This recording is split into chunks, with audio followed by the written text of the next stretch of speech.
Buenas tardes, soy Ana Sofía Villa, gerente legal de Banverde. El motivo de la presentación es explicar de qué va la reforma eléctrica de López Obrador, para entender un poco cuál sería el propósito de esta reforma, así como las implicaciones en la generación distribuida, el cual es el esquema que utiliza Banverde. Es importante mencionar como antecedente la reforma constitucional del año 2013, promovida por Peña Nieto, la cual permitió un nuevo esquema en el sector eléctrico. Esto significa que se abrió la libre competencia y la sustentabilidad y que la generación de energía ya se abrió a un esquema de inversión privada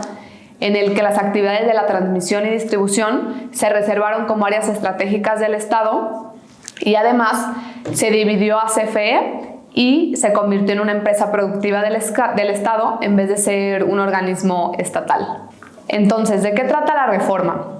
Los principales puntos es que el sector eléctrico, incluyendo la generación, transmisión, transformación, distribución y suministro de energía, serían un área estratégica reservada para el Estado a través de la CFE. Entonces, el 54% de la electricidad sería producida por la CFE y el 46% tendría que ser producido por los particulares. La CFE compraría la energía generada por la inversión privada, pero fijaría los costos de producción de forma discrecional. No habría una obligación de obtención de certificados de energía limpia. Actualmente los usuarios calificados están obligados a tener este tipo de certificados de energía limpia y con la reforma esto ya no sería una obligación, lo cual dejaría de ser un incentivo para que los particulares o en general las centrales eléctricas también del gobierno tuvieran certificados de energía limpia. También había una posibilidad de cancelación de los permisos de generación de energía a los generadores en el esquema del autoabasto y una renegociación o posible cancelación de los contratos de compraventa de energía que tiene la CFE con los particulares. Este punto sobre todo es de los que más preocupa obviamente a la inversión privada porque podrían tener renegociados o incluso cancelados sus contratos. Además, las tarifas de transmisión y distribución sería algo discrecional para la CFE y la CFE dejaría de ser una empresa productiva del Estado para convertirse en un organismo estatal. Además, desaparecería el SENACE y la CRE y las funciones que estos dos órganos reguladores venían haciendo serían absorbidas por la CFE. El SENACE se encarga del Sistema Eléctrico Nacional y del MEM o Mercado Eléctrico Mayorista y la CRE básicamente dicta las políticas y la regulación aplicable en el sector eléctrico. Entonces, estas dos funciones serían ya tomadas por la CFE y pues esto resultaría en un monopolio de las actividades del sector eléctrico. Ahora, la generación distribuida es el esquema bajo el cual funciona Banverde. Este esquema está denominado en la Ley de la Industria Eléctrica o LIE y significa una generación de energía eléctrica realizada por un generador exento, que en este caso es Banverde, que debe ser menor a 500 kilowatts y se interconecta a un circuito de distribución que contenga una alta concentración de centros de carga. Entonces, el requisito principal es que las centrales eléctricas deben ser menores a 500 kilowatts. Y para que estas centrales se puedan interconectar a la red es necesario que el generador exento celebre dos contratos, uno de contraprestación y otro de interconexión ante CFE Distribución y suministrador de servicios básicos. En pocas palabras, para que estos dos contratos puedan celebrarse, simplemente el generador tiene que celebrarlos ante CFE Distribución y suministrador, pero no es necesario que se tramite ningún permiso ante SENACE o la CRE o ningún otro órgano regulador y por lo tanto se denomina generación exenta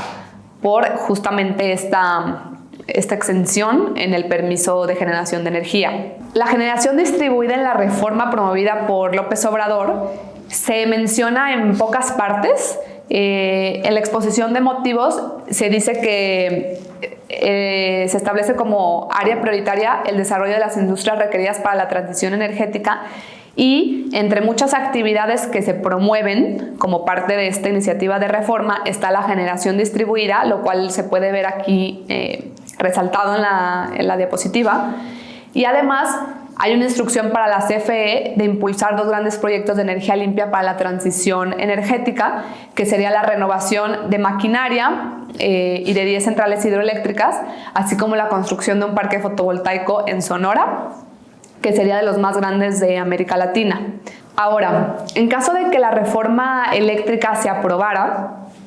aquí pues el punto medular es cuáles son las protecciones que tienen los inversionistas y la iniciativa privada en relación a la reforma y a lo que sucedería.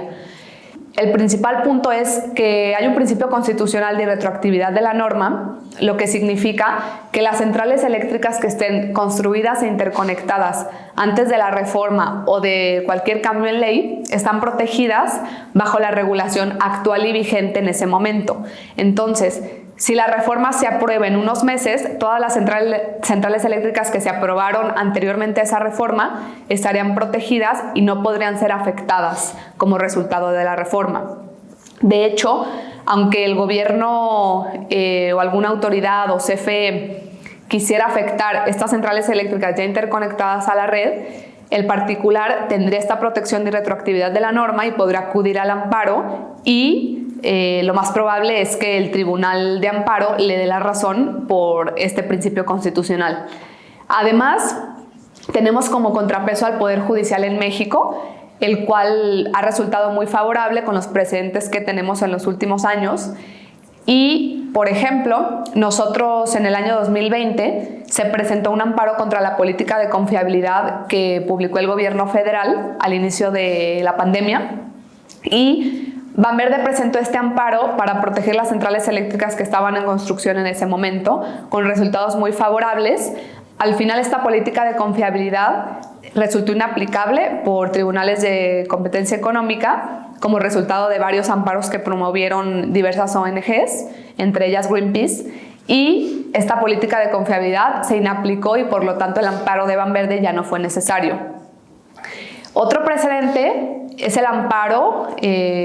o el conjunto de los amparos que han presentado diversas plantas de autoabasto contra las tarifas de porteo y también contra la reforma a la LIE y al Código de Red. De hecho, estos dos últimos, que serían la reforma a la LIE y el Código de Red, ya también se inaplicaron por tribunales de competencia económica.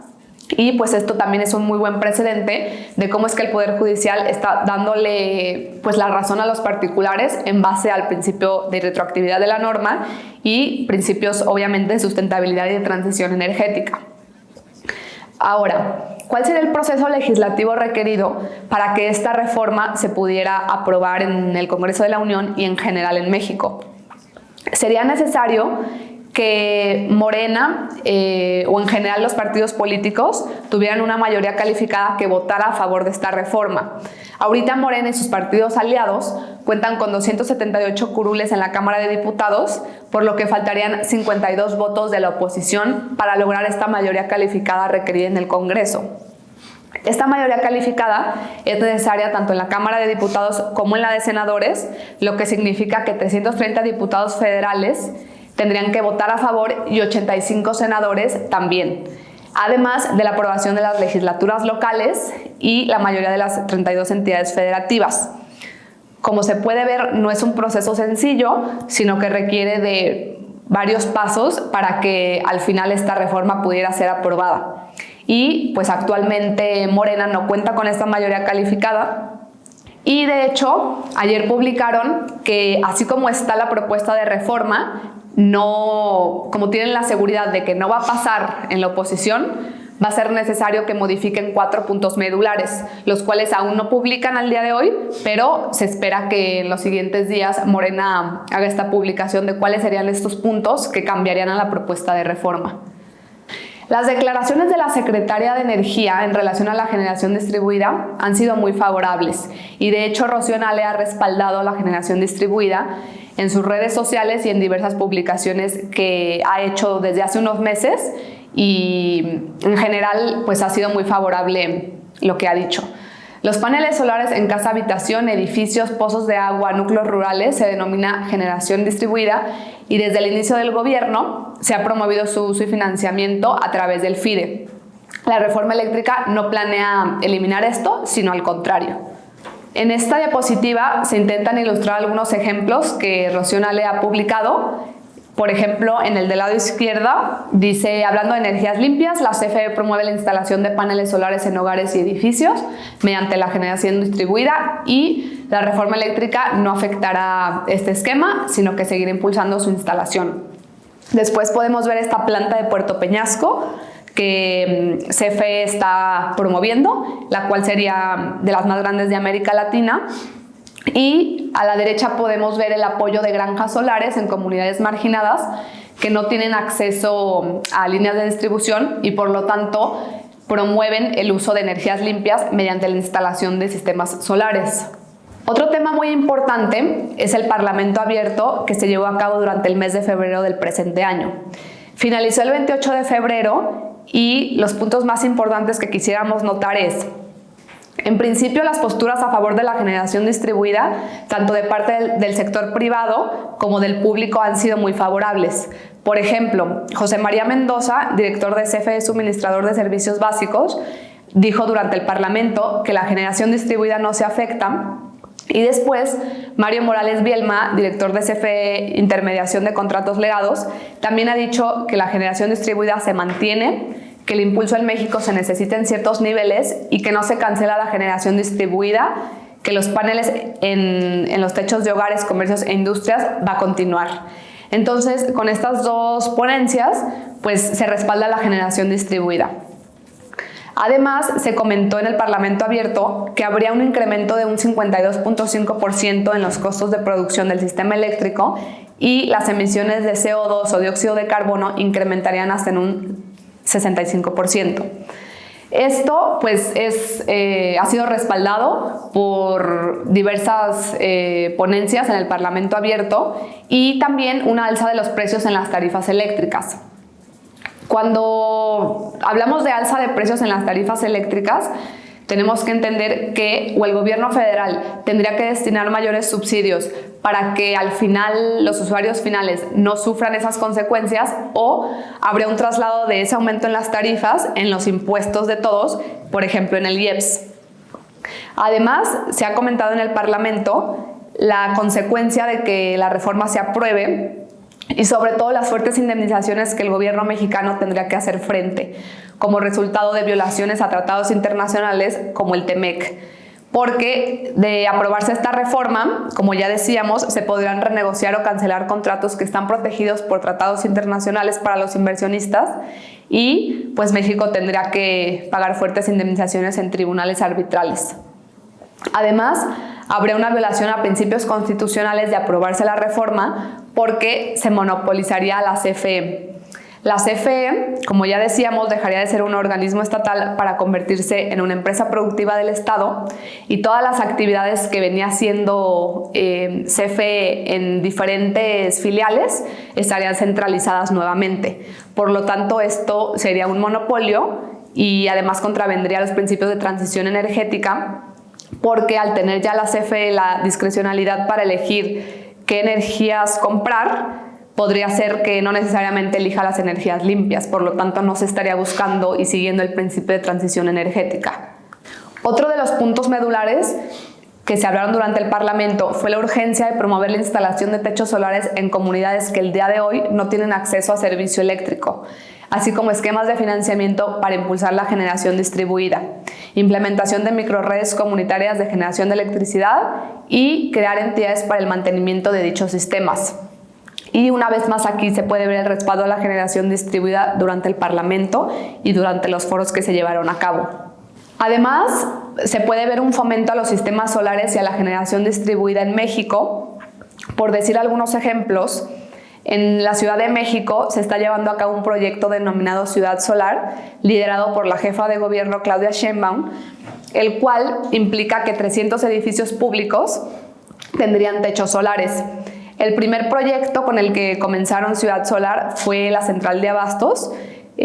cuyo proyecto se está llevando a cabo y está en proceso de construcción e interconexión, y posteriormente una segunda etapa tendría 98 edificios públicos con sistemas solares para llegar a 300 en total.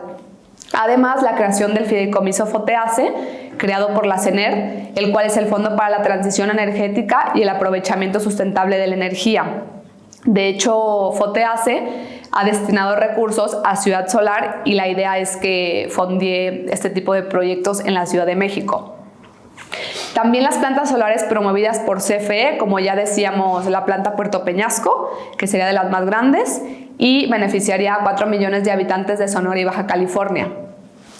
Además, hay una iniciativa de reforma a la LIE para modificar la generación distribuida de 0.5 a 1 mega. Esta iniciativa fue presentada por la bancada del PRI en el Congreso y pues es otro precedente de cómo es que se está respaldando la generación distribuida, tanto que están promoviendo aumentar la capacidad de 0.5 a 1 mega. Y pues estaremos también pendientes de cómo es que va esta iniciativa de reforma y si finalmente se aprueba en el Congreso.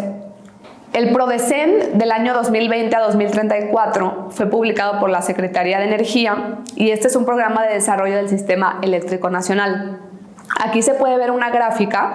donde se ve la prioridad en el crecimiento al impulso de la generación distribuida hacia la transición energética. En la línea roja se puede ver un escenario conservador y en la verde con mayor crecimiento, pero estos datos fueron publicados por la Secretaría de Energía y esto nos dice y respaldan la generación distribuida y el fomento que se está haciendo a este esquema. La capacidad instalada en 2019 fue de 1023 megas, la cual en un escenario conservador aumentaría en aproximadamente 8 veces hasta llegar a 8.137 megas instalados, como podrán ver en la diapositiva. Ahora, también es importante notar las estadísticas de la Comisión Reguladora de Energía o la CRE en relación a la capacidad instalada en la generación distribuida, la cual en el año 2021 cerró por encima de 2 gigas en todo el país. Y también la generación distribuida tuvo un incremento de 480 megas en 2021, representando un máximo histórico. Como se puede ver en esta diapositiva, esta es información publicada por la CRE a finales de diciembre de 2021, lo cual demuestra cuáles fueron las solicitudes de interconexión de centrales eléctricas con capacidad menor a 0.5 megas, es decir, generación distribuida, y un total de contratos de interconexión de 270.506, y se puede ver cuál fue la evolución del año 2007 al año 2021 y pues obviamente se ve cuál fue el crecimiento en cada uno de los años. En la siguiente diapositiva se puede ver cuáles son los estados que han tenido mayor crecimiento y la capacidad total instalada siendo 2.031.25 megas y, como ya decíamos, total de contratos de interconexión 270.506. Banverde funciona, como ya decíamos, bajo el esquema de generación distribuida mediante un contrato de compraventa de energía eléctrica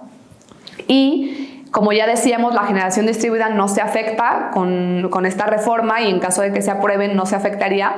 pero en caso de que posteriormente hubiera una ley secundaria o en un futuro hubiera un cambio en ley que sí perjudicara o afectara el objeto de la generación distribuida, tenemos un compromiso contractual con nuestros clientes o usuarios finales de cambiar el contrato de compraventa de energía a un arrendamiento puro o que el sistema solar funcione bajo el esquema de Zero Export, que significa limitación de energía a la red. Es decir, el cliente podría beneficiarse de la energía producida por el sistema solar para su propio beneficio y no estaría transmitiendo esta energía a la red, sino que lo tendría para su propio consumo. Como conclusiones, principalmente podemos ver la protección a los empresarios bajo el principio de irretroactividad de la norma para las centrales eléctricas anteriores a la reforma. Como ya decíamos anteriormente, es una muy buena oportunidad para que existan comercios e industrias que instalen sistemas solares en sus techos antes de cualquier cambio en ley. De hecho, como veíamos, este principio de irretroactividad protege a los particulares, los cuales en caso de que hubiera alguna autoridad que quisiera afectar a las centrales eléctricas interconectadas, pues los particulares podrían protegerse bajo este principio de retroactividad. Por lo tanto, pues tenemos este medio de defensa, el cual sería pues muy importante de tener en mente. Además, la no afectación a la generación distribuida, de acuerdo a declaraciones de funcionarios, como ya decíamos, CFE, y sobre todo de la Secretaria de Energía, Rocío Nale, al respaldar la generación distribuida. Y, en tercer lugar, el fomento a las energías limpias y a la instalación de sistemas fotovoltaicos a nivel federal, como ya veíamos como ejemplo Ciudad Solar, la creación del fideicomiso FOTEACE, la planta de Puerto Peñasco y entre muchos otros proyectos que están en curso y declaraciones que ha hecho el gobierno federal en este sentido.